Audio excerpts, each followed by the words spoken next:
semalam saya berbicara soal tentang langkah London. Tetapi hari ini saya tengok, saya geleng kepala. Kerana tular dalam media sosial ditulis oleh sahabat saya, Datuk Lokman Adam, tentang kisah rombongan Makcik Kiah.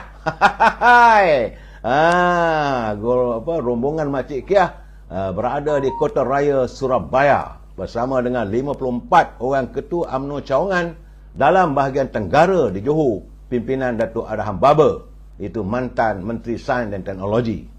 Menurut catatan saudara Datuk Lokman Adam, dan gambarnya tersiar, saya nampak, so memang tarikhnya adalah pada 28 hingga 29 Disember, sekitar dalam 3-4 hari yang lalu, dengan kata-kata pada tulisan panjang tu saudara, welcome to Surabaya / Malang, yang berbahagia Datuk Seri Dr. Adham Baba. Jadi kata Datuk Lokman, kalau saya dedahkan tentang aktiviti melakukan rasuah politik di kalangan ketua-ketua cawangan ke Surabaya semalam, ada yang mengatakan bahawa mereka itu semua adalah rekaan cerita saja. Jadi hari ini beliau menyiarkan dalam media sosial gambar, itu sedikit je, banyak lagi gambar-gambar yang lain yang dirakamkan dalam program tersebut. Jadi dia kata tidak salah kalau kita mau menghargai ketua-ketua cawangan dengan membawa mereka lawatan dan sebagainya. Tetapi kerana sebenarnya ketua-ketua cawangan ini memang patut dihargai jasa mereka, tugas mereka, lebih-lebih lagi selepas usai pilihan raya umum yang lalu. Cuma katanya agak tak berapa bijak bila dalam majlis sebut ada pula kenyataan agar dikekalkan jawatan ketua bahagian dan minta semua ketua-ketua cawangan, kata Datuk Lokman Adam, untuk menyokong H2O. Syamuddin Tun Sin On lah, Datuk Lokman Adam, Datuk ini Adham Baba ni memang sebab orang tahu adalah antara penyokong kuat H2O. Sebab itu katanya kalau ini berlaku, maka itu dah dikira politik wang. Tambahan pula, dalam rombongan Makcik Kiah tu saudara, ada pula sisa politik H2O. Sama, bagaimana macam mana nak nafikan keadaan itu. Jadi sebab itu beliau mengharapkan janganlah dirosakkan lagi UMNO dengan budaya yang boleh menjahanamkan parti. Biar kita kalah bermaruah, jangan kita menang merasuah. Demikian menurut catatan Datuk Lokman Adam hari ini di media sosial. Saudara, sebab saya menerima juga terima kawan-kawan, dia kata baru saja Tok Zahid dah kata forgive and forget. Asalkan kumpulan ini tak buat lagi. Jadi baru beberapa lepas Tok Zahid cakap tentang hal ini. Puak-puak H2O dah buat hal lagi. Seolah-olah kumpulan H2O ini mahu memperlekehkan apa yang Tok Zahid cakap dalam live beliau minggu lalu. Jadi sebab itu katanya, kalau inilah keadaannya, pecat sajalah. Itu permintaan pemain media. Sebagaimana sahabat saya, saudara Raja Anwar Adnan, beliau menghantar kiriman pada saya. Beliau adalah merupakan antara pemain media sosial. Dia kata kabarnya orang H2O bawa ketua-ketua cawangan melancung ke Surabaya. Baru saya Tok Zahid dah kata forgive. Itu balas Saudara Zainal Faizal pula. Ini asalkan kumpulan ini tak buat lagi. Tapi tak berapa hari dah buat hal lagi. Seolah-olah kumpulan H2O ini memperlekehkan apa yang disuarakan oleh Presiden parti kita. Dia kata apa yang beliau menyatakan dalam live, tapi seolah tidak didengar. Itu keadaannya. Sebenarnya saudara, saya nak berpesanlah kepada pimpinan, ketua bahagian khususnya. Ini saudara, ini untuk warga saya, sebab saya orang UMNO, warga UMNO. Saya kata ketua-ketua bahagian ni berhentilah untuk berkempen memenangkan orang itu, orang ini. Cukup-cukuplah. Sebab musim pilihan raya dah habis. Nak tunggu pilihan raya, tunggu lagi 4 tahun lagi. Atau berlaku kematian. Tak semestinya sekarang ni kita asyik berpolitik. Banyak perkara yang perlu kita lakukan untuk menangani kehidupan rakyat. Ini perlu dilakukan, bukan asyik berpolitik, politik. Katanya ada pula duit sekarang ni ditabur bagai nak rak, saudara. Malahan dapatan saya, ini kabarnya lah saudara, sampai peringkat bawa mesin kira wang. Dan kereta itu berlaku di berhampiran dengan Hotel Sari Pacific. Itu kata teman saya. Dia kata, you kena tahu, ada orang Ini menjadi wakil orang-orang tertentu. Bukan lagi sampai peringkat ini sampul putih. Bawa mesin kira duit. Kira ambil. Kira banyaknya duit saya kata. Jadi ini keadaan saya. Dan saya difahamkan terdapat sekitar 50 ketua bahagian terlibat. Di mana sebenarnya kalau 50 ketua bahagian yang mendapat komimah politik ini, kita nak tanya ahli-ahli peringkat bahagian dapat apa? Jadi mereka mengembungkan tembuluk mereka dan ahli-ahli akhirnya digula-gulakan dengan macam-macam slogan, berjuang demi agama, bangsa dan tanah air, berjuang untuk lestari UMNO. Tapi dia collect. Kalau dah kira bawa mesin kira-kira. Aduh, bawa mesin kira. Bukan kalkulator saya. Mesin yang kira duit tu. Saya dengar begitu. Ya ke? Saya kata, ya. Dia kata, ada. Tapi kita tak dapatlah dibuktikan, tak ada gambar. Ini keadaannya. Dan keadaan begini, saya kata, jadi ketua bahagian ni, sebenar-benarnya yang jadi mak sakau ni ketua bahagian. Mereka sakau duit pemimpin tertentu. Asyik-asyik muka-muka itulah juga yang akhirnya bila dah dapat duit minta supaya presiden letak jawatan. Itu muka-muka inilah. Apakah mereka dibayar untuk mewujudkan onar dalam parti UMNO itu sendiri? Ini keadaannya, saudara. Saya harap ahli-ahli perangkat Kak Rombi tengok. Orang macam ni tak payah dipilih lagi. Tak perlu lagi kita lantik mereka sebagai ketua bahagian. Sebab mereka ni tak ada lain. Kerana mereka memikirkan diri mereka. Asal usul mereka kita tahu. Bukannya senang lenang. Bila dah jadi ketua bahagian, buat rumah besar-besar. Dapat projek itu ini. Dapat komimah. Kalau dah bawa sampai mesin. Mesin tunai tu. Kira tu. Itu dah kira melampau lah bagi saya. Jadi ini sekadar sebab itu kita dengar, saling kita dengar orang bercakap, Zahid kena letak jawatan. Ini menyuarakan kehendak orang tertentu. Bagaimana saya katakan semalam tentang langkah London. Itu benar. Bukan tak ada dua orang naib Presiden UMNO dilaporkan. Saya dapat tahu berada di London. Tarikh exactly saya tak dapat tahu. Tapi berada di sana. Kebetulan waktu itu Tan Sri Muhyiddin juga berada di London. Saya mengharapkan mudah-mudahan saya mengharapkan mudah-mudahan bukanlah ada pertemuan, mereka hanya sekadar bercuti. Tak apalah. Ambil angin, ambil kelegaan, bercutilah, berehatkan minda, fikirkan bagaimana untuk menyantuni masalah rakyat. Bukan untuk menyantuni atau untuk menjatuhkan orang itu dan orang ini. Saya dah bagi tahu saudara, mereka memang tidak senang. Saya tengok masih lagi tak habis-habis.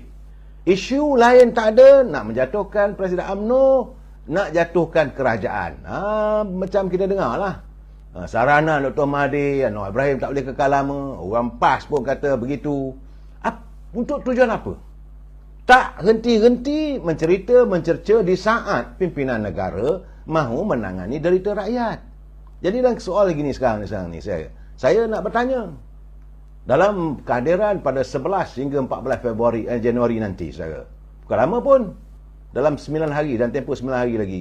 Berapa banyak pula lagi sampul putih nak berterbangan. Jadi saya harap warga UMNO yang datang menghadiri Perhimpunan Agung UMNO kali ini intai.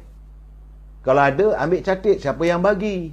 Yang saya hairankan kadang-kadang mereka yang tukang bawa cai, tukang bawa bini sampul ini bukan orang UMNO pun. Mereka menjadi alat. Janjinya bagi ke orang ni supaya melakukan tindakan, melakukan onar. Jadi saya haraplah agar pimpinan Majlis Tinggi UMNO yang akan bermesyuarat 5 hari lagi, kabarnya 6 hari lagi, harus memikirkan juga tindak tanduk kemungkinan adanya mereka melakukan serangan ataupun dan buat onar dalam perhimpunan kita. Dah sudahlah. Terima hakikat UMNO dah ruyuk. Kalah dalam pilihan raya yang ke-15. Sekarang ini harus diusahakan bagaimana upaya untuk menyatukan kita balik. Datuk Seri Presiden, Datuk Seri Zahid Hamidi, dia kata dia forget and forgive. Tak ada masalah pada dia. Jadi kemurnian jiwanya itu haruslah disambut dengan baik hati. Berhentilah untuk melakukan onar. Itu ceritanya saya. Tapi sekarang ni saya tengok juga saya dalam media sosial ada yang tukang menulis. Punyalah hebat analisanya. Ini mereka bukan ahli UMNO pun. Ni Mak Bengali ni. Dia bukan ahli UMNO. Tapi bercakap seolah ahli UMNO, seolah dia tahu segala-galanya. Engkau bukan ahli UMNO, macam mana kau nak bercakap soal UMNO di peringkat akar umbi?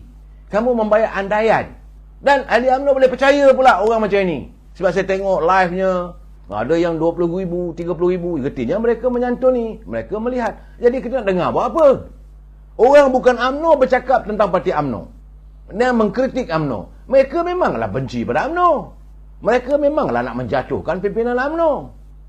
Itu keadaan saya. Jadi yang kita ikut ni lalu dengan orang buat apa? Saya tengok dengan bahasa mengikut faktor undang-undang lah.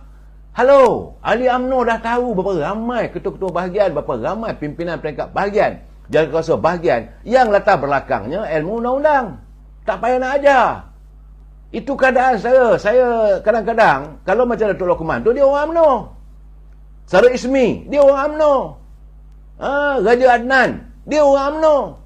Saudara Zamil Ibrahim, dia orang UMNO. Biarlah dia bercakap soal parti dia. Yang ini nama-nama yang malas saya nak sebut. Dia bukan orang UMNO pun, saudara.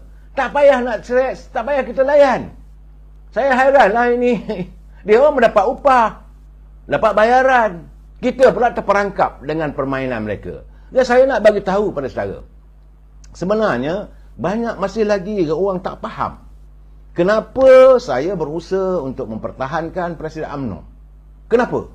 Kerana saya meyakini kalau bukanlah Datuk Zahid Hamidi yang menerajui pimpinan UMNO ini, usaha untuk merobohkan, untuk mengusir keberadaan Datuk Seri Anwar Ibrahim dan ahli kabinet yang berada di anjung kuasa Seri Perdana ini akan berlaku. Banyak orang tak faham. Dia kata, mana boleh begitu kalau orang ni jadi presiden? Saudara kena ingat, kalaulah sesiapa saja yang menjadi presiden kepada parti UMNO, yang saya katakan mereka akan bawa UMNO ini untuk dilacurkan kepada pemimpin-pemimpin tertentu untuk menghancurkan pimpinan Datuk Seri Anwar Ibrahim dalam kerajaan perpaduan ini, saudara. Dia mudah saja. Seorang presiden UMNO, dia dengan otomatisnya, secara otomatis menjadi pengerusi Barisan Nasional. Bila dia memegang jawatan sebagai pengerusi Barisan Nasional, dia boleh membuat keputusan sama ada mau meneruskan sokongan ataupun menarik sokongan kepada kerajaan pimpinan Datuk Seri Anwar Ibrahim. Ini kena jelas sebab semua ahli-ahli parlimen yang bertanding di bawah tiket Barisan Nasional, termasuklah Datuk Zahid Hamidi sendiri pun, ada aku janjinya bahawa mereka harus akur kepada keputusan Presiden UMNO, iaitu pengurusi Barisan Nasional. Dan dengan adanya surat ataupun perjanjian itu, tidak memungkinkan mereka ini boleh dikenakan tindakan. Tindakan itu lompat parti. Artinya ini berlaku secara en blok. Kalau 30 orang ahli parlimen UMNO Barisan Nasional tarik sokongan, apa nak jadi pada kerajaan Datuk Seri Anwar Ibrahim? Tentulah rapuh. Daripada 148 tarik 30, tinggal 118. 118, cari duit 300-400 juta, 400 juta ke, 500 juta ke, bayar pada beberapa orang ahli parlimen yang lain, yang bukan daripada UMNO Barisan Nasional. Tak ramai pun, mesti 10 orang saja, saudara. Tinggal 108, jatuhlah kerajaan Datuk Seri Anwar Ibrahim. Ini matlamat mereka. Mereka mahu dihuyupkan kerajaan pimpinan Datuk Seri Anwar Ibrahim ini kerana mereka diburu ketakutan. Ini persoalannya. Mereka buru ketakutan. Saban hari Datuk Seri Anwar Ibrahim mengatakan bahawa beliau serius untuk menangani dan membongkar satu persatu segala salah laku yang mereka lakukan. Kita warga cinta damai, rakyat seharusnya berlapang dada dan berterima kasih kerana keberanian Datuk Seri Anwar Ibrahim mahu membongkar setiap acuan politik mereka yang mengkayakan kroni, mengkayakan orang tertentu, mengkayakan diri mereka sendiri. Dan ini perlu dilakukan. Kita mahu membersihkan negara kita daripada elemen KKN, korupsi, kronisme, nepotisme. Ini yang perlu kita lakukan agar pelabur datang kembali pada negara kita dan memakmurkan kembali ekonomi negara. Itu matlamatnya, saudara. Kalau anda tidak bersetuju dengan apa yang dilakukan oleh Datuk Seri Anwar Ibrahim yang membongkar saban hari, isu macam-macam isu dah timbul. Kalau kita juga memandang sipi atau memandang apa-apa ini dengan sinis, usaha yang dilakukan oleh kerajaan pimpinan Datuk Seri Anwar Ibrahim ini, kita tidak jujur pada diri kita dan tidak jujur pada rakyat. Ini yang saya nak bagi tahu saya. Sebab itu kita harus mempertahankan keberadaan Datuk Seri Zahid Hamidi sebagai Presiden UMNO. Orang lain matlamatnya lain tak ada saya. Boleh dikira lah 4-5 orang yang bercita-cita besar nak jadi Presiden UMNO. Lain matlamat tak ada. Hanyalah dapat rampas kursi Presiden UMNO, rampas pengurusi Barisan Nasional dan berlakulah langkah syaratan 2 sebagaimana yang berlaku dulu. Sebab itu saya dengar juga Datuk Lokman mengatakan sebab itu adanya kumpulan baju hitam, adanya langkah pertemuan di Jakarta dan semalam Datuk Lokman mengatakan ada pertemuan di Surabaya. Bila dalam ucapan itu katanya supaya kita harus meletakkan H2O sebagai presiden, ada bunga-bunga. Sebab itu saya katakan Datuk Seri Zahid cukup-cukuplah berlapang dada ni, kalau perlu ambil tindakan, ambillah tindakan. Jadi sekarang ni kita risau. Sebab kalaulah suasana politik tidak menentu, kalau kita masih lagi tidak mempunyai kestabilan politik, tidak mungkin ada pelabur nak datang. Tidak mungkin masalah yang kita akan depani. Tahun ni sekarang 2023 saja. Kita baru hari pertama. Jangan lupa bahawa dunia sudah melihat. Dunia juga meramalkan bakal berlaku suasana politik yang tidak menentu. Akan berlaku suasana ekonomi yang agak mewudum. Masalah ini bekalan makanan. Dan kita dah dengar apa yang berlaku sekarang ni. COVID mula gelombang ketiga. Kalau kestabilan tidak ada, macam mana kita nak menangani COVID yang gelombang ketiga COVID yang bakal melanda? Kita memerlukan pimpinan yang tegas. Jadi kalau kata tutup pintu, kita tutup pintu. Tak adalah rakyat nanti terkurung balik.